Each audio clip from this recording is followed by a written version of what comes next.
This podcast is sponsored by IQ Bar. I've got good news and bad news. Here's the bad news. Most protein bars are packed with sugar and unpronounceable ingredients. The good news? There's a better option. I'm Will, and I created IQ Bar plant protein bars to empower doers like you with clean, delicious, low-sugar brain and body fuel.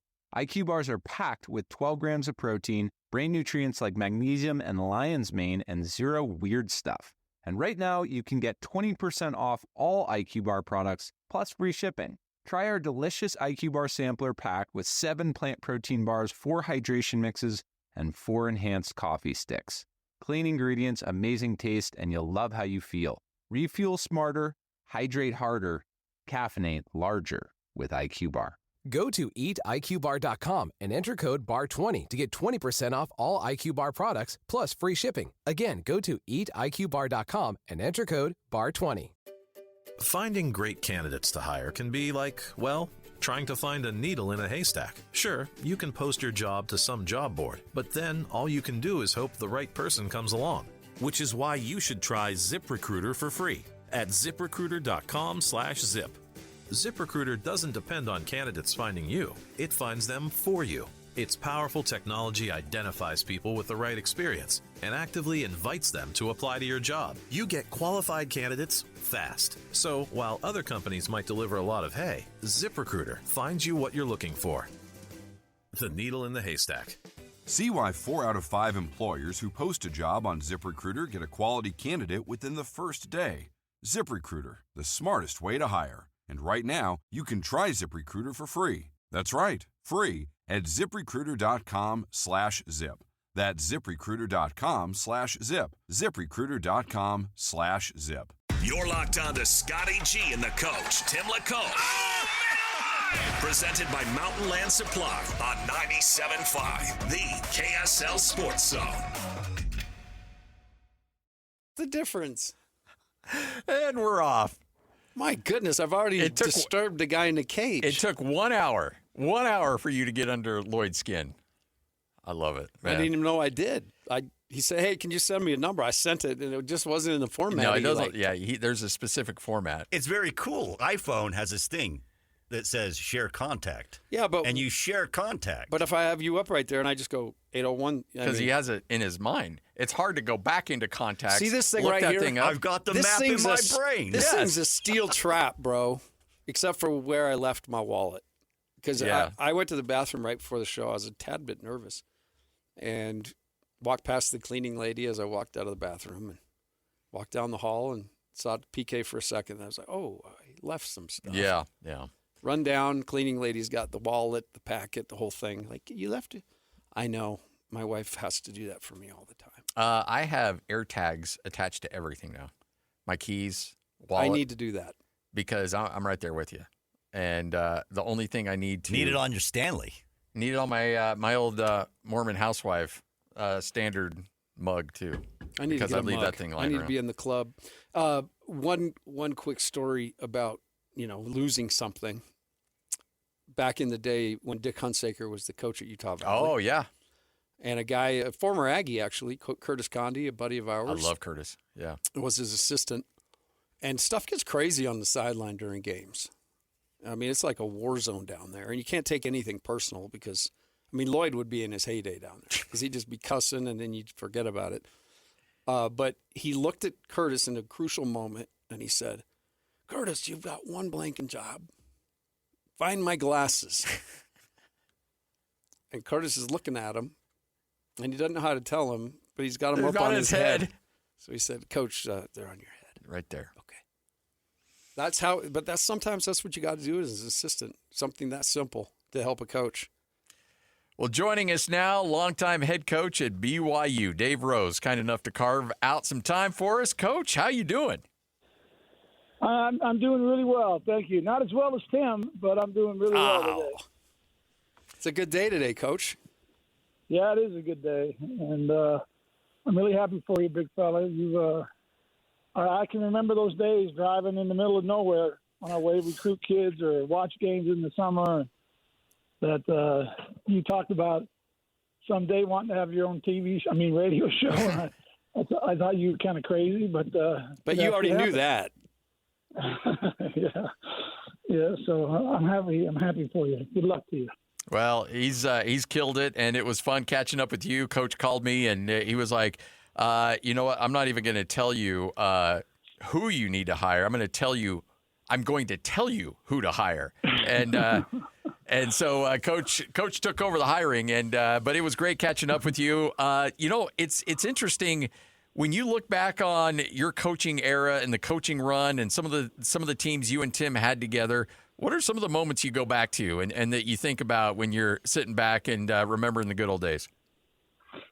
Well, I have a lot of people ask me that, and you would think that you'd think about the stars, Jimmer Fredette and Jackson Emery and Kyle Collinsworth and Brandon Davies and I mean that's obviously a really big part of it. But what I remember the most and what I miss the most about college basketball right now for me is the team and being on the team and those teams, the personalities that they had. And the leadership that was shown by guys, the hard times we went through, and how guys just stepped up and responded, and so that's the part of it. I really miss the interaction I had daily with my coaches, and then I miss being part of a team. I'll tell you what's pretty cool, Scotty. I don't know how we haven't said this a lot, but when I went to BYU to try to get that job, I was one of about 110 people that were applying at the time. And in one of the last interviews, Coach took the whole packet of resumes and he threw it down on the desk and he said, I know about 85 of those 110 people. I've either coached them, coached against them, been friends with them in the coaching. Somebody's kid needs a job. And he's like, but I'm sitting here, I want to hire you. Why? And the crazy part is Coach and I, we didn't know each other. We'd shaken each other's hand a couple times going through the line after he beat us or we beat them.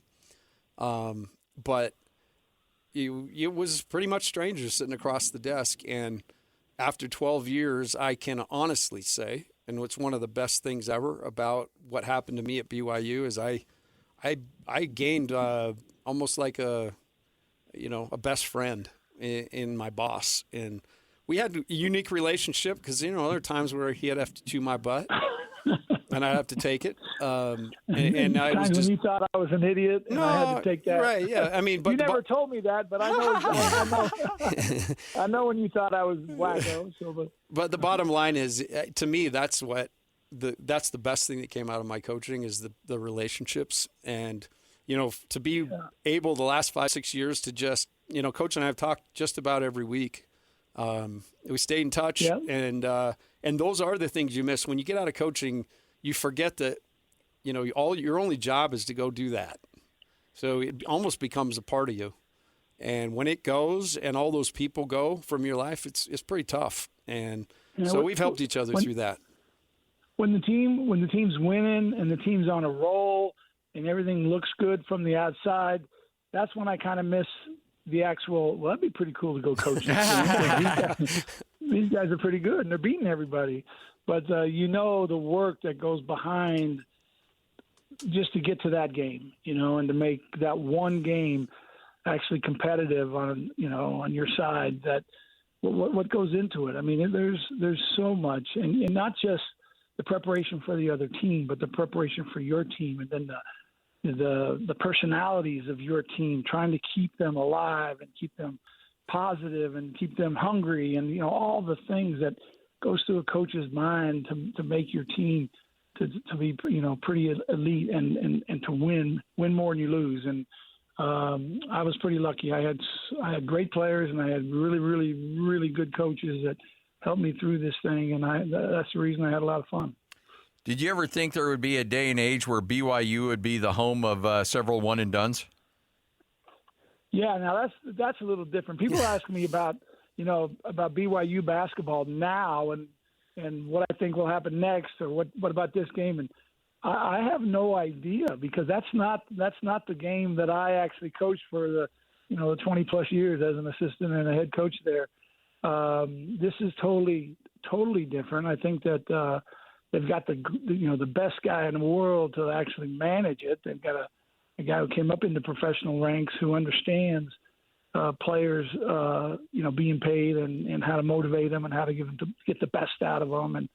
And I think that's what I've talked to a lot of guys who coached during my era who have now retired also in the last 4, 5, 6 years. And that was the hardest thing, for them to relate to the players when, basically the players are making more than, they're second on the list. The head coach is probably making the most, but then it's the players, and then maybe the assistant coaches come in there somewhere.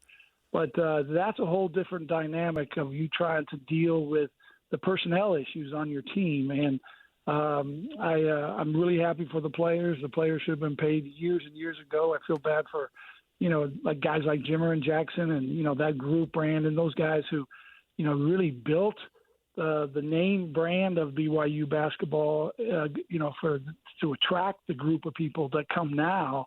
And then all they get to do is cheer for the guys, and the other guys get to play and deposit the money. We had Bronco. We had a clip from Bronco talking about how he's signing guys right now.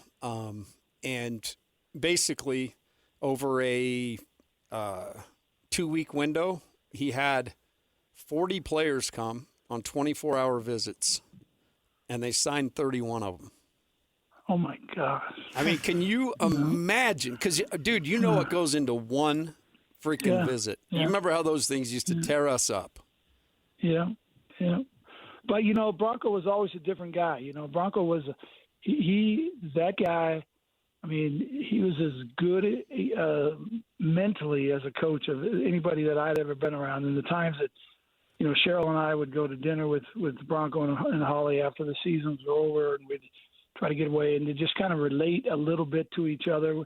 We talked mainly about BYU and the kind of the quirks of BYU more than the sports itself. But that guy is one. He is one driven dude, and I understood when he said that he was burned out and wanted to get away from it, and I'm glad he's back in the game. He's such a really good coach, really, really good for young guys, to be able to be mentored by a guy like him. And I like this. It'll be interesting to watch Utah State in the Pac-12. They're going to kind of step up, but every time they've kind of stepped up in my career, I think we've been from the Big West to the Mountain West to now to the Pac-12. They've always met the challenge, and I'm expect them to do the same. What are your impressions on Kevin Young? Have you had a chance to chat with him much? And if so, what are your takeaways from him? Actually, I have been able to spend some time with him. I don't call him, or I text him every once in a while and congratulate him on things. But he's a one focused guy. He's a basketball guy, and I really believe that it's a perfect fit for him and his wife because he was really missing the opportunity to raise his kids. When you're an NBA coach, I mean, the season's way longer. I mean, there's way more games. Think of the preparation, Timmy, for 82 games in a year. I mean, it's amazing that how focused and how driven he is. But I'm also happy for him because he's getting to experience some of the good things in life along with that. I always thought about maybe being an NBA scout or maybe being in the NBA, not on a staff though. I never really had a desire to be on an NBA staff. I had quite a few friends who were there living that life, and that just wasn't the one I wanted. And so, but I think Kevin is the perfect guy at the perfect time. And if the last 2 or 3 weeks don't let you know the contacts and the draw that he has to be able to bring kids to BYU and people wanting to play for him, wanting to be coached by him, I think we've all got a pretty good idea of what we're in for here. You're listening to this podcast, so I know you've got a curious mind. Here's a helpful fact you might not know yet. Drivers who switch and save with Progressive save over $900 on average. Pop over to Progressive.com, answer some questions, and you'll get a quick quote with discounts that are easy to come by. In fact, 99% of their auto customers earn at least one discount. Visit Progressive.com and see if you can enjoy a little cash back. Progressive Casualty Insurance Company and Affiliates. National average 12-month savings of $946 by new customers surveyed who saved with Progressive between June 2024 and May 2025. Potential savings will vary. One of the things that stands out, you and I were at the press conference for Kevin that night. Yep. And, I think everybody was excited to hear what he had to say. And when he got up there and basically said he wanted to turn this into a place where really solid players that are working on their game can come and prepare for a year for the NBA, that he was going to go after those types of guys. I looked across the room, and there were people like rolling their eyes, like, how in the world is he going to do this? I talked to a couple people after, like, this guy's, Timmy, you need to educate him. He's up in the night. But, the timing of everything, too, that's happened, it makes Kevin even that much better for this job. So the days of, I will share this story. Coach and I went to Western Nebraska. We had to fly to Denver. Okay, we had to fly to Denver, rent a car, and go to Western Nebraska to watch the regional playoffs in junior college. So we fly into Denver. We get a nice meal. We get out there. We watch the games. And it's late at night. You got to tell them how far away from Denver we have to drive. Oh, we had to drive to Western Nebraska. I mean, it was 3 hours, right? Wow. In nothing. So we get out of the game. It's 10:30. Everything's closed. We can't even stop and get a drink or anything. And so we start driving these back roads, and we get maybe a halfway there. And I look at the odometer. I look at my dash, and literally we're hovering over E. Oh, no. There's no gas in the car. And to this day, the other crazy thing is we were trying to figure out if we get in the tournament or not. So we had sticky notes on every part of the dash. We had it all broke down. Coach was writing them, putting sticky notes on the dash. We're trying to figure it out. It was madness. And to this day, I still don't know how we got home. I think there must have been, God must have blown a little air in the thing to get us, because I still can't believe we got to a gas station. But I remember how nervous Coach was. He's like, hey, if this happens, you're going to walk, brother. It's just good living on your part, that would be you, Doc. No, that would be you. You insulated me from bad things that night. Oh man, and that's the thing. I will sorry, tell you go ahead. Those days between the WCC tournament when it was over, and waiting for that next Sunday to show up, and then to watch all the teams play across the country in the tournaments. We kind of knew which teams we needed to win, and which teams please don't win, and which teams please don't lose, just because, there's only so many at-large spots that we would actually fit in. And if somebody stole it, then, that would put us on the outside looking in. And so we made a couple of those that way. And, we were glad to be in it. One time we won that playing game. One time we got beat in that playing game, but it's really good for the players just to have the opportunity to say they made the tournament that year. When they get to have 4 or 5 little kids, that they can tell legends about. The other great thing about that is, for me, is that week, when I get after this life wherever they send me, I know I'm going to be. They're going to have to discuss some things, so they're going to put me in a holding area. That's what that week was like. And so I've already experienced it, and I know I'm going to do it again. There was a run there where it seemed like BYU was having a hard time getting that victory in the NCAA tournament, and I believe you finally broke the curse. Was it Florida in OT? When you guys walked off that court with that win, did that feel like you just had an 800-pound gorilla taken off your shoulders? I'll tell you, I could talk for an hour about this, but I want to talk about Lavelle Edwards, because Lavelle was really, really supportive of me as we would, get in the tournament and then get beat. He'd write me notes and then do it again, get beat. He'd, maybe talk to me or, send me I don't think we text back in those days, but I would get communication from him to hang in there, and he would tell me a little bit about his bowl story. And, I can remember this quote. He said, it got to the point where they couldn't win a bowl game, and he didn't want to deal with the fact that we were lost a bowl game, that he said, I don't know if I even wanted to be invited to a bowl. because it was just such a big, heavy weight on his shoulders. And he said, "Hey, listen, it'll happen. You just keep fighting, keep doing what you're doing, and eventually it'll break through." And we did, and it didn't seem like, you fixed it all, Lavelle, when you were talking to me, but it really helped me to try to, keep pushing through and keep our coaches motivated and get our players to believe and all those things. And then I remember Billy Donovan, when I was walking out of the press conference after we beat him in that first round game in Oklahoma City, and he was sitting in the back waiting to go on because he was going on next.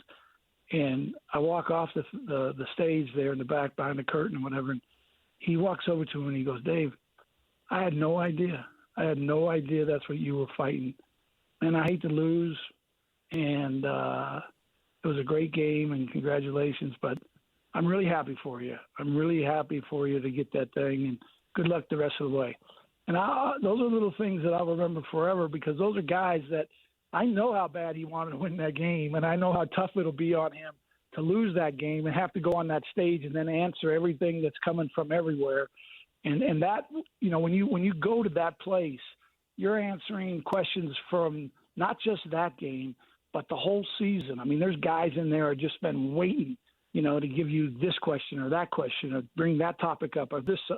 And that's where you get it. You get a lot of that in that final NCAA tournament. And he took the time to congratulate me and be happy for me and make me feel good. And I thought that was pretty cool. Well, I'll leave at least my part of this with a story. We owned Weber State, Scotty. Every year we played them. Oh, I know where this is going. Never, ever lost to them. Just barely, a lot of them. Right. No, Randy always brought great teams, and he had them well coached. Oh, yeah. But all those great teams, he had Damian Lillard. We never lost a Dame. But the last year, we took a pretty good thumping up there at Weber. Yep. And we were on the bus home, and my mind is going everywhere, right? Like all the things Coach is talking about. I got to handle the parents. I got to handle all the criticism, and we're fighting all these battles that nobody has any idea. And I look over at Coach, and he's just kind of looking straight ahead, and he doesn't look. I can tell when he's down or bummed. He just kind of looks like he's. I don't know if you remember this, Coach. I leaned over and I said, "Dude, what the hell?" I said, "What the hell are we going to do?" And he said, "Dude, right now, you know how many times Randy's played us and how many times we kicked his butt? Let's just find a way to be happy for Randy tonight." Wow. And it taught me a killer lesson. It really did. And so, Coach, you took Billy's example and you lived that all the way. And, I don't know how many people, people know you're great, but the greatness of Dave Rose is far more than just what he did on the basketball court. He is seriously one of the best people going. Wow. All right. So I do have my Dave Rose story. And, Dave, I've never told you this. I don't think I've ever told Tim this.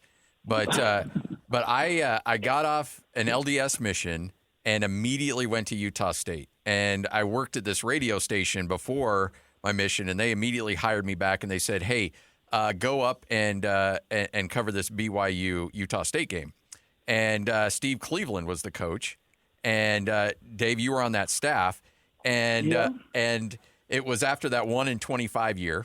And so the first year. But it was a great game. Went right down to the wire. I think I think it was Whitehour had a shot to try to win it, and it didn't fall for him.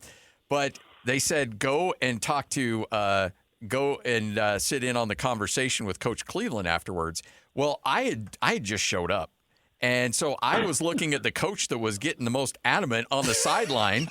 And I thought it was you. And so the whole time I'm like, well, that's not, wait a minute, I need to go talk to Coach Cleveland. I'm like, who's this guy? And they're like, that's Coach Cleveland.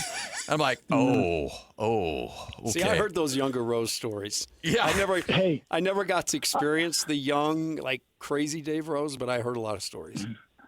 I will tell you this. There's something about being the head coach at the time, it was Dixie, but now it's Utah Tech. The time being that coach and then being the head coach at BYU, it's amazing how you don't become more mellow inside. You become a little more mellow outside because of the guys sitting in the first 8 rows in the middle. Yes. Of there, and it changes some things that way. But when I got there as a young, assistant coach, and Cleve and I were trying to turn that thing, those games, I mean, you just don't understand. People don't understand. If you have a job, okay, and you work, for a full year, 365 days a year, and during 365 days, you only have 30 days that you can make money. I mean, think about it. You only have 30 days that you can make money. And on those days, if you fail, you don't feed your family. I mean, that's what it felt like to me all the time. And I probably should have mellowed that a little bit because it's really what made me miss a lot of my life, because it was all in the gym with the guys, on the road, recruiting, whatever. But I think that's what kind of made us successful. We were really driven and we were really focused. But that's how I kind of always looked at it. I don't have a lot of time to make money, and the only way I'm going to make it is if I win these games on these 30 days, And the stripes, the guys in stripes cooperate. Yeah, of course. I told Scotty how the guys in stripes, a couple of them, after Jimmer scored 52 in the Mountain West tournament, I came down the lobby the next morning. There were 4 guys getting autographs. 4 referees. I was dying. I did name one of them. You did. Yep. One of them, he definitely, he's known to be cheap, so he was trying to get a value ball. Yeah, that thing probably ended up on. All right, if we're going to talk about referees, I'm going to tell you this story real quick. We're at the Maui Classic, okay? Oh. We get beat in double overtime, okay? The very first game. Is Rainbow Classic? I think it's Maui Classic. So we play the tournament, whatever. We're walking down the airport in Honolulu to get on a plane, late night flight, to go home after the tournament's over. And an official that I won't name, okay, but he had our games a lot. He's still referencing today, and when he see him, it's from Denver. I hope he can make it from one end of the floor to the other. But he came up to me in the airport. My wife and I kind of just sitting there, and he says, "Dave, I'm sorry, man. I blew that call." Wow. And it was an absolute terrible. And I said, "Randy, you can fix this. Just stop the game and say you're sorry. I mean, just do something, okay? Because it's not a foul. He should not go to the free throw line. Game's over. We win." And anyways, he looked at me and he just said, "Dave, I'm sorry. I'll never feel good about that call, and I'll feel bad for you. And so you're going to feel bad for me. We'll drive flying all the way home, and then where are you going next to make your money?"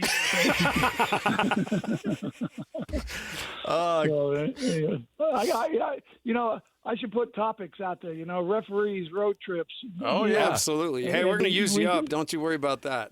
We can spend hours talking about it. Coach, appreciate it.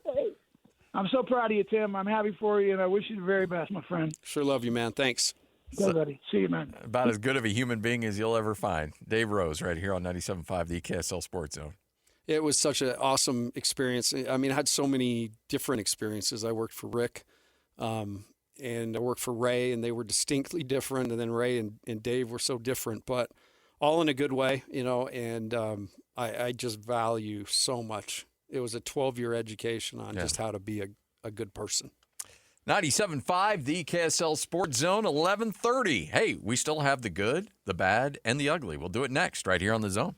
You're listening to this podcast, so I know you've got a curious mind. Here's a helpful fact you might not know yet. Drivers who switch and save with Progressive save over $900 on average. Pop over to Progressive.com, answer some questions, and you'll get a quick quote with discounts that are easy to come by. In fact, 99% of their auto customers earn at least one discount.